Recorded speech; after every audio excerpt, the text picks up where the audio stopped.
Kailan ka huling nakarinig sa kalsada ng ang ilang magbabalot? Sa halip na maglako, iniihaw na raw ito. Panalo! Kamusta na nga ba ang industriya ng kinalakhang balot sa Metro Manila?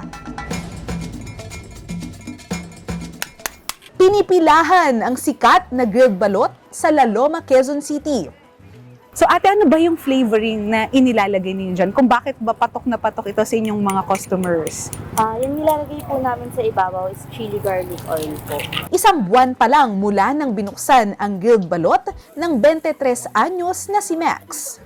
Bali, nag-start po ako nito sa May Kawayan, Bulacan po. Okay. Bali, dito lang po talaga kami nag-trend. And bakit sa dinami-dami na pwedeng gawing business, ito yung napili mo? Ano po kasi yun talaga, tawag dito, tinesting ko lang po yun sa bahay. Mahilig po kasi talaga ako sa balot. May nakita po akong video na Thailand concept na iniihaw po nila yung balot. Kasi yung balot po sa kanila, nasa platito po, binubuksan po talaga nila ng todo. Tapos sa platito po nila, ginigrill. Ang patungan ng balot, customized para siguradong hindi mababasag ang itlog. Paano mo ba nakita or ginawa ito? Bali ma'am, nung una po kasi gamit ko lang talaga wire na tinahi ko lang po talaga siya dito sa griller. Nung unang tinda ko po. Bali, hindi po naging successful yung unang tinda ko kasi ang dami pong tumataob na balot. May nakita po akong tubo sa likod bahay po namin. Tapos naisipan ko po siyang ikat, ginrinder ko po siya. Tapos winelding ko din po. Kaya po nabuo yung griller namin. Mahigit 1,500 pieces daw ng balot ang binibenta nila araw-araw. Kilala ang grilled balot sa Vietnam. Pero imbes na kasama ang shell, laman ng balot lang ang kanilang iniihaw. Ayan! It's my turn! Matitikman na natin ang grilled balot Pinoy style. Hot niya. Siyempre nangunguna na yung anghang, tapos nagko-complement yung anghang doon sa texture nitong sisiu. Bago pa maging sikat ang grilled balot, isinasahog na ito sa mga putahe ng ilang karinderya. Ang balot ngayon, hindi na lang siya nagsosulong dahil meron na rin siya kapares.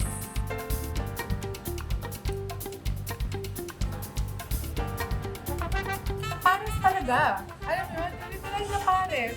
Tapos ganun pa rin. Balot. Malambot. 16th century nang ipinakilala ng mga Tsinong mangangalakal ang paggawa ng balot sa bansa. Nagkataon naman na hitik sa itikan ang ilang bayan sa Pilipinas noon at isa na dyan ang Pateros. 1960s nang makilala ang lugar sa balot.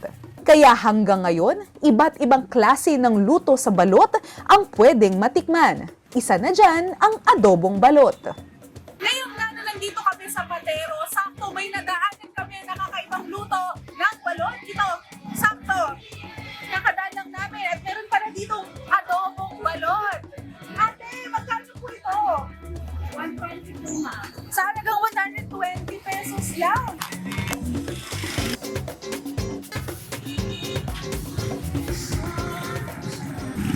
Ang sarap din niya. Isipin mo lang talaga adobo siya. Tapos yung texture niya, yung mismong balot. Pinoy na binalot sa balot, natikman nyo na rin ba? Narito tayo ngayon sa bilihan ng mga lutong balot. So ito nga ipapakilala sa atin ni Nanay. Ano nga bang iba't ibang klase ng balot at penoy? Ito, Penoy higop. Ito, Penoy tuyo, hard-boiled egg lang. Ito naman, mga balot na namamatay.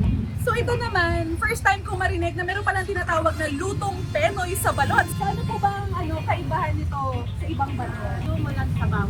Walang sabaw! Sa lutong penoy sa balot, mapapansin na mas malaki yung egg yolk. At may kalimitan yung sisiw. Ito ang klase ng itlog kung saan yung sisiw ay namatay na. Kaya nakabalot ito sa egg yolk. Malambot siya. At mas dry siya. Kumpara dun sa normal na balot natin na kain natin. Siyempre, wala pa ring tatalo sa orihinal na luto ng balot. Ayan. Oh my gosh, ayan! So sa mga kakain ng balot, ayan, siguraduhin Nahandamin yung kamay. Pupukpukin. Budbudan natin konting asin. Favorite na suka.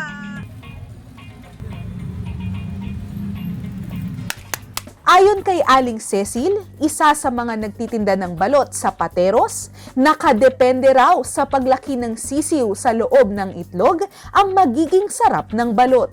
Ito po, meron po kami ngayong balot na bagong dating. Ito po, meron akong 14 days dito sa ilalim.